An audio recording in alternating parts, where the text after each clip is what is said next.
Several months ago, my office received a protective disclosure from Eglin Air Force Base indicating that there was a UAP incident that required my attention. I sought a briefing regarding that episode and brought with me Congressman Burchett and Congresswoman Luna.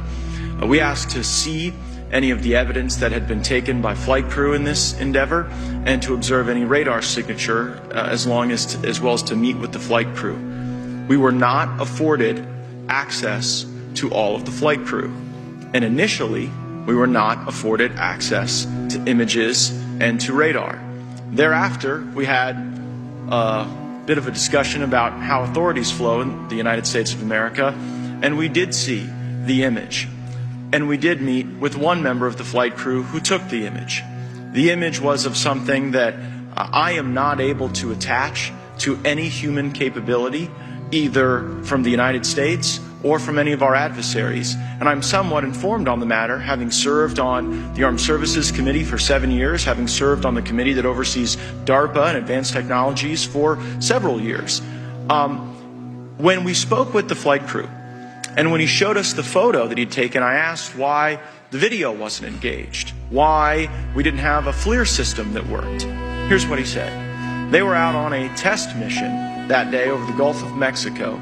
And when you're on a test mission, you're supposed to have clear airspace. Not supposed to be anything that shows up. And they saw a sequence of 4 craft in a clear diamond formation for which there is a radar sequence that I alone have observed in the United States Congress. One of the pilots goes to check out that diamond formation and sees a large floating, what I can only describe as an orb.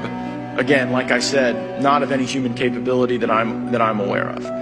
And when he approached, he said that his radar went down. He said that his FLIR system malfunctioned and that he had to manually take this image from one of the lenses, and it was not automated in collection as you would typically see in a test mission. Your experiences with a UAP, did any of you face any repercussions with your superiors, yes or no? No. No. I've actually never seen anything personally, believe it or not. So. All right. And then do you believe there's an active disinformation campaign within our government to deny existence of UAPs, yes or no? I don't have an answer to that. As previously stated publicly, yes. I think previously with like Project Blue Book, yes, but currently I don't speak for the United States government. Okay, thank you. I have a few questions for Mr. Graves. What percentage of UAP sightings, in your belief, go unreported by our pilots? This is an approximation based off of my personal experience speaking with a number of pilots, but I would estimate we're somewhere near 5% reporting, perhaps.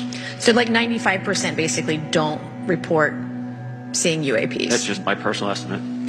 In the incident off Virginia Beach, do you believe the Navy took the danger to your aircraft seriously after it was reported? Absolutely. A few questions for Mr. Favor. As an expert naval aviator, have you ever seen an object that looked and moved like the Tic Tac UAP? No. Did the Tic Tac UAP move in such a way that defied the laws of physics? The way we understand them, yes.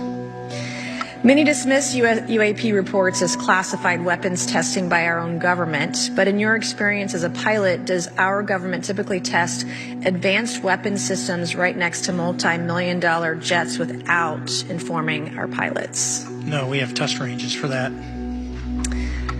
It took over 15 years for your encounter with the Tic Tac to be declassified. Do you feel there was a good reason to prevent lawmakers from having access to this footage? No, I just think it was ignored when it happened, and it just sat somewhere in a file. Never got reported. In a drawer. It happens a lot up here. Shocker. Mr. Grush, a couple of questions for you too, sir, this morning.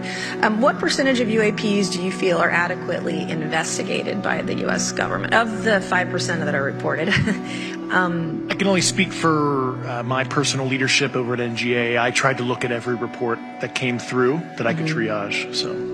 Do you believe that officials at the highest levels of our national security apparatus have unlawfully withheld information from Congress and subverted our oversight authority? There are certain elected leaders that had more information that I'm not sure what they've shared with certain Gang of Eight members or et cetera, but certainly I would not be surprised. Okay. You've stated that the government is in possession of potentially non-human spacecraft. Based on your experience and extensive conversations with experts, do you believe our government has made contact with intelligent extraterrestrials? Something I can't discuss in a public setting. Okay, I can't ask when you think this occurred. If you believe we have crashed craft, stated earlier, do we have the bodies of the pilots who piloted this craft? As I've stated publicly already in my News Nation interview, biologics came with some of these recoveries. Yeah. Were they, I guess, human or non-human biologics? Non-human, and that was the assessment of people with direct knowledge on the program I talked to that are currently still on the program. And was this documentary evidence, this video, photos, eyewitness? Like, how would that be determined? The specific documentation I would have to talk to you in a skiff about. Gotcha. Okay. So, and you may or may not be able to answer my last question, and maybe we get into a skiff at the next hearing that we have, but who in the government, either what agency, sub-agency, what contractors, who should be called into the next hearing about UAPs, either in a public setting or even in a private setting? And you probably can't name names, but what agencies or organizations, contractors, et cetera, do we need to call in to get these questions answered, whether it's about funding, what programs are happening, and what's out there? I can give you a specific cooperative and hostile witness list of specific individuals that were in those. And how soon can we get that list? I'm happy to provide that to you after the hearing.